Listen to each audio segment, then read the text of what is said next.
여기가 가문동 포구요? 예, 제주시. 제주시. 하길이 가문동 포구. 가문동 포구에서 전통 사학자를 만났습니다. 김종한 선생님. 안녕하세요. 안녕하십니까. 여기서 600년 사셨다고 했네? 예, 조상대대로 한 600년 가까이. 김수로 왕의 후손으로 600년 사셨는데, 내가 이번에 와서 만나다가 둘이 역사관이 맞아서 오늘 하루 종일 친구 삼아 지금 살피고 있습니다. 감사합니다. 지금 좌측에 보이는 이 바다가 삼별초가 들어왔다는 것이죠? 그러면 예. 내가 알고 있기로는 김통정 장군이 마지막 격전지 한 곳이 바로 이길입니다. 그렇습니다. 그러면 이게 저하고 일맥상통합니다. 그러니까 몽고가 워낙 강하기 때문에 고려가 몽고에게 항복했지만 고려의 삼별초 사나이들은 항복할 수가 없었던 거죠. 진짜 사나이죠. 그래서 배중선 장군이 강화도에서 삼별초에 군단을 싣고 오다가 이들이 첫 번째 가는 데가 비금도로 가요. 비금도에 가서 거기서 농사 짓고 거기서 연변장 만들어 놓고 거기서 군사를 조련하거든요. 그러다가 거기서 배중선이 군대가 몽고군을 만나요. 그래서 거의 당해내질 못하니까 그 다음에 간 데가 진도죠. 진도에서 아마 배중선 장군이 전사한 거로. 네, 나도 그렇게 알고. 그렇죠. 그러니까 배중선 장군은 진도에서 전사했지만 삼별초들은 고려의 사나이들은 제주도까지 쫓겨온 거. 그때 여기 올 때 김통정 장군이요. 맞습니다. 예, 김통정 장군이 리더가 돼가지고 바로 앞에 바다 보이시죠? 저기다 큰 배를 띄웠었다고요. 예. 이게 전설 따라 삼천리 나왔다 이 말이죠. 그러면 제주도 전설에도 이게 나오는 거예요. 그 다음에 거기서 작은 배로 아마 이쯤 지금 선착장 안으로 이제 그 당시는 저 안까지 배가 들어갔겠죠. 해녀들 있는데. 예, 해녀들. 그쪽으로 배가 이제 깊숙이 들어왔겠죠. 해병대 상륙장 올라가는 것처럼. 그렇죠. 그래서 여기서 김통정 장군이 완전히 전패한 줄 알았죠. 그럼요. 그 몽고군이 이제 그 끈질긴 삼별초가 이제는 다 멸망했구나 생각했지만 그때 엄청난 뗏목을 만들어서 우리가 그대로 바다에서 죽을지언정 몽고군에게 죽을 수는 없다. 그래서 그때 당시는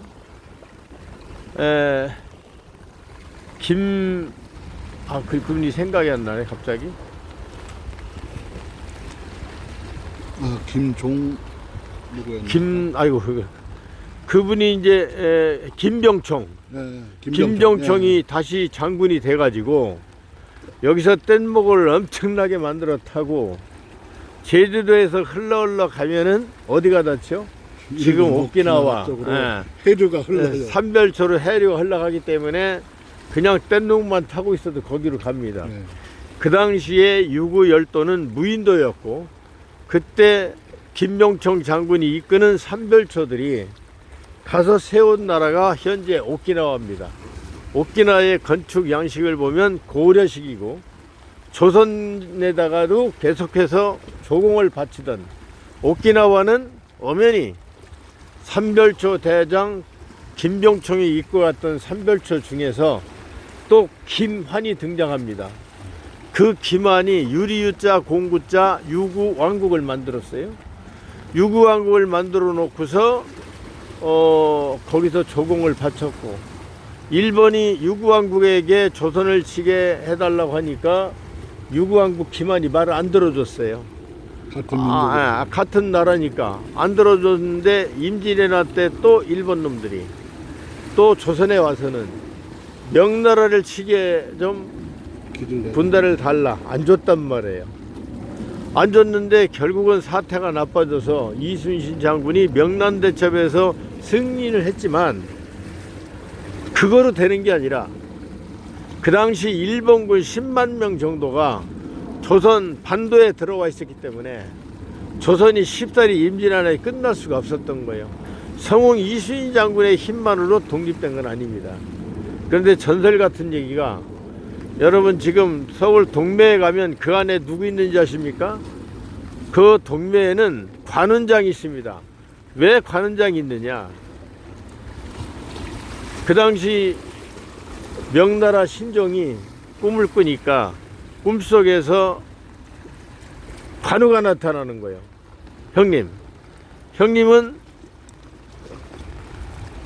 과거에 유비였는데 명나라 신종으로 환생을 하고, 둘째인 관우는 사람을 많이 죽여서 사람이 되지 못하고 신이 떠돕니다. 그런데 막내 장비가 조선의 선조입니다. 그 선조가 지금 망하게 생겼으니까 명나라 신종한테 말하기를 관우 신이 나타나서 군사 10만을 주지 않으면 조선이 망합니다. 그 소리를 듣고 신종이 군사 10만을 우리에게 대줬고, 그 10만 명이 조선군에 있는 약 10여만 명의 왜군을 물리칠 수 있어서 대한민국이 살아난 겁니다. 왜 오늘 우리 김 선생님하고 이런 얘기를 하느냐? 우리 대한민국을 이상한 놈들이, 반역적인 놈들이, 역적인 놈들이 지금 잘 만드는 우리 대한민국을 망치고 있습니다. 그러나 대한민국은 망하지 않는다는 것 때문에 우리 김 선생님 오늘 뜻을 같이 했습니다. 그렇기 때문에 명나라 신종이 10만 명의 군사를 대줘서 임진왜란을 종속을 시켰지만, 명나라가 힘을 잃어서 그 다음 청나라한테 망한 겁니다. 청나라를 망하면서까지 우리 대한민국의 한민족의 맥을 하나님께서 지켜준 겁니다. 얼마나 감사한지 모릅니다. 감사합니다. 예, 그 이후에 미국에 의해서 우리가 또 6.25 때도요, 메가더 원수의 인천 상륙작전도 있고, 내가 돌아서거든 나를 쏴라, 사성 장군이 총을 들고 앞장섰던 백선엽 장군의 영웅적인 전투력도 있었지만, 결국은 미군 5만 4천여 명의 사상자가 나고 세계 각 나라에서 유엔군들이 우리나라를 도와서, 그러니까 일일이 셀 수 없지만 그 많은 젊은의 피들이 희생되면서 우리 대한민국을 만들어 준 겁니다. 당연하죠. 예. 그리고 6.25가 있었지만 잘 넘겼잖아요. 보릿고개가 있었지만 박정희 대통령이 부국강병 보릿고개 넘긴 건 사실 아닙니까? 당연하죠. 오늘날은 빨간 사람들이 그러대요. 김대중 씨 대통령 보릿고개를 기억합니다. 여러분요, 똑바로 말합시다. 김영삼 대통령, 박정희 대통령, 김대중 대통령은 고속도로를 방해했어요. 맞아요. 고속도로를 만들지 않았더라면 한국에 근대화는 없었고, 공업국가는 없었고, 수출 100만 불이라는 수출 강국이 될 수 없었고, 박정희 대통령 때 이미 중공업을 만들어서 우리가 평상시는 자동차 여러 가지 만들어 팔다가 전시가 되면 보통만 바꾸면 탱크 장갑차로 바뀌잖아요. 지금은 미사일을 수없이 만들 수 있는 우리는 중공업을 가지고 있고, 미국에 의해서 우리나라는 세계 미국의 힘을 얻어서, 사실은 트럼프 작품이에요. 대한민국이 무기 강국이 됐습니다. 이제는 대한민국은 무기만 팔아서도 세계에서 가장 잘 사는 나라가 될 수 있는 거예요. 지금 벌써 일본은 추월난 지가 벌써 한달 일본 넘어요. 한 달 넘었죠. 10월. 더 이상 일본은 한국보다 강대국이 아닙니다. 그리고 일본은 부동산 가격이 105배가 떨어졌어요.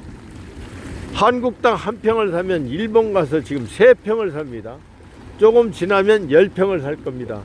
존경하는 국민 여러분, 우리 대한민국은 역적이 판을 칩니다. 이 자리에서 하나 말씀드리면, 헌법 84조에 대통령은 내란과 애원의 죄가 아니면 탄핵 못합니다. 박근혜 대통령은 내란과 애원의 역직시를 지치 않았습니다. 헌법 84조 하단에 대통령은 형사소출을 당하지 아니한다.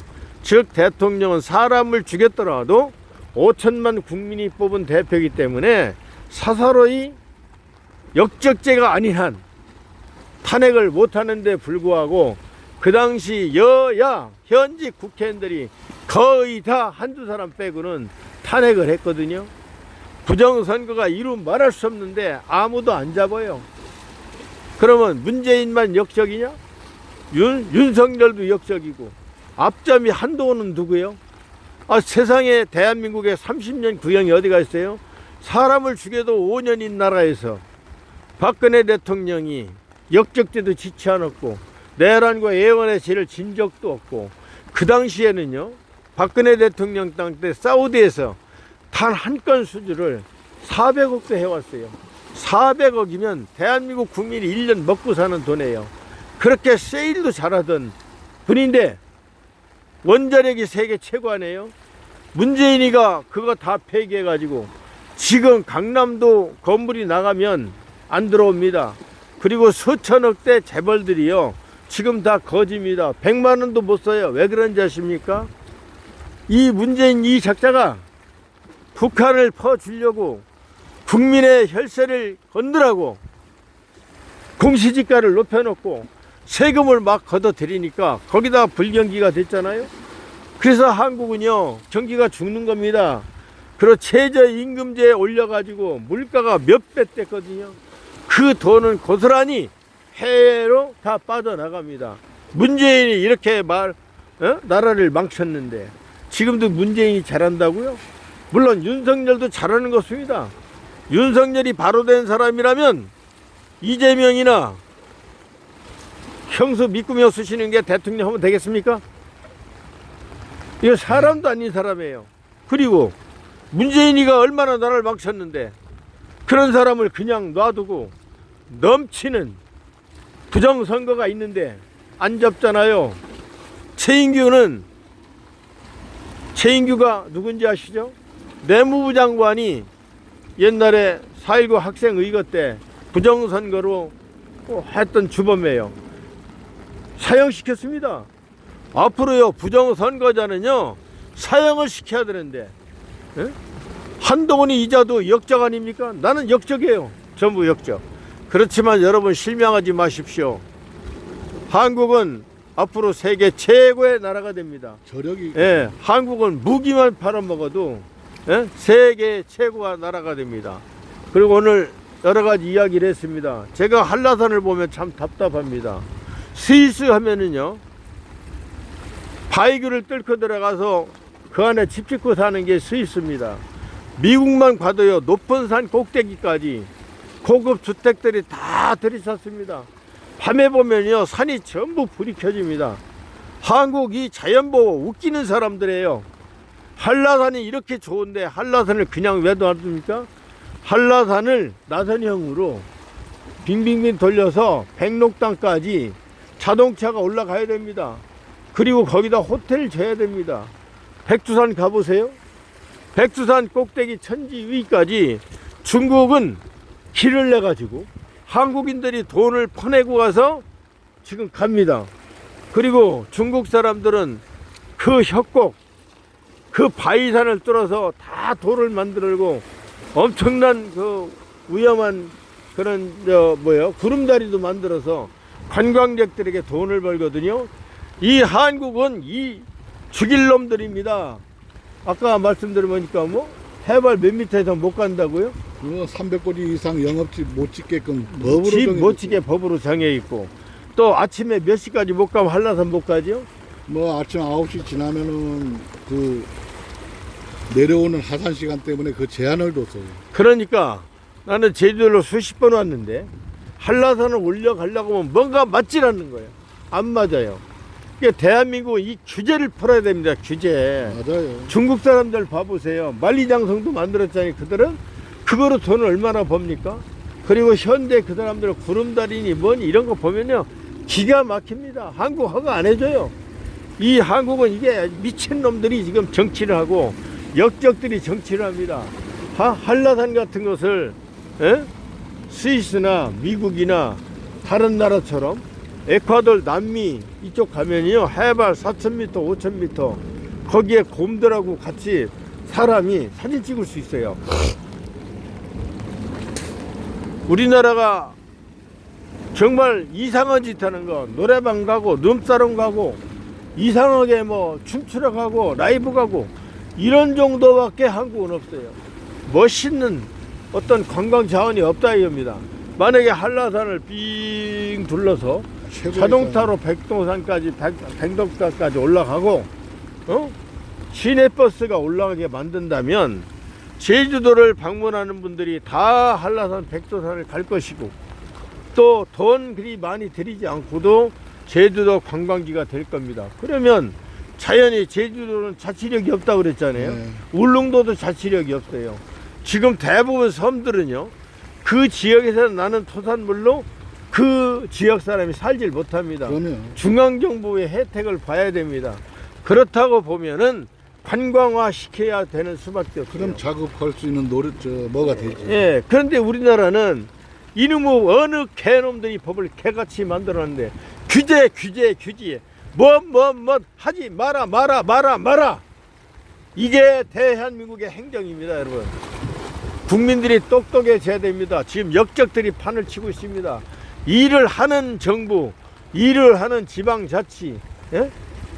일을 하는 나라가 돼야 되는데 전부 일하는 나라, 공짜만 먹으려고 하는 나라, 뭐 퍼주기식 이런 식으로 해서 문재인 5년 동안 망쳤는데 지금 윤석열도 별반 다를 바가 없어요. 왜? 나쁜 놈을 잡질 않아. 그러니까 나는 참 윤석열 때문에 욕도 많이 먹었어요. 그 당시는 윤석열을 찍을 수밖에 없었지만 윤석열도 확실히 역적입니다. 그래서 윤석열이 누구의 사람이냐? 이 사람 노무현의 사람이었고, 누가 천거했느냐? 문재인이 천거를 했고, 그러면서 저 말단에 있는 사람을 갑자기 문재인이 검찰총장을 맡겨주면 첫 번째 뭐라 했습니까? 권력을 쳐라. 살아있는 권력을 쳐라. 그러니까 그 말에 복종하고 살아있는 권력, 건도되지 않는 역적죄도 지지하는 헌법 84조를 위반하지 않은 박근혜 정권을 찬탈했고, 그때 한동훈은 30년을 형을 때린 그런 나쁜 놈이에요. 한동훈이가 뭐 천사인 줄 아시니까 당대표로 해요. 그런 놈 당대표 되면 큰일 납니다. 그래서 앞으로는 이번 당 뽑을 때도 국민들이 깨야 돼. 예, 국민들이 깨어나야 되고, 깨어나야 돼. 예, 분신주의란 말이 있거든요. 여러분, 의리는 깡패 용어 아닙니다. 정치 용어가 의리예요. 임금과 신하는 의리가 있어야 된다고 그랬어요. 분신유의, 이건 정치 용어지 깡패 용어가 아닌데 지금 오늘날 의리는 깡패 용어가 된 겁니다. 존경하는 국민 여러분, 앞으로 지도자를 잘 뽑아야 됩니다.